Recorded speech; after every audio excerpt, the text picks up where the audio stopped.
Հնդկաստանը հրթիռներ է արձակել Պակիստանի վերահսկողության տակ գտնվող մի քանի վայրերում, ինչը Պակիստանի առաջնորդը անվանել է պատերազմական ակտ։ Հնդկաստանի Ջամու եւ Քաշմիր շրջանների ահաբեկչությունից հետո Հնդկաստանի պաշտպանության նախարարությունը հայտարարեց, որ Պակիստանից ծրագրվել եւ Հնդկաստան են ուղարկվել ահաբեկչական խմբավորումներ եւ որ պատասխանը չի ուշանա։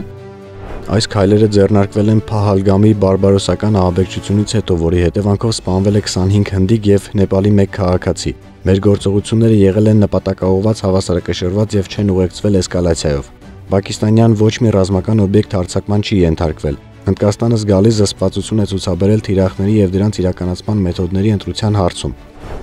Ռազմական այս գործողությունը հնդկական կողմը կոչել է Սինդուր։ Պակիստանի զինվորականները հայտնել են, որ 3 օբյեկտներին հրթիռային հարվածներ են հասցվել։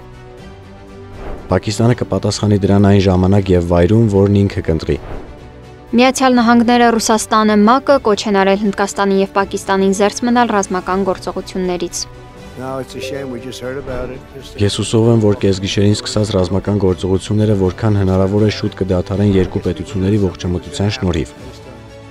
ՄԱԿ-ի գլխավոր քարտուղար Անտոնիո Գուտերեշը մտահոգություն է հայտնել այս սրման կապակցությամբ եւ երկու երկրներին առավելագույն զսպվածության կոչ արել։ Թուրքիայի նախագահն աջակցություն է հայտնել Պակիստանին, Իսրայելի վարչապետ Բենյամին Նեթանյահուն Հնդկաստանին։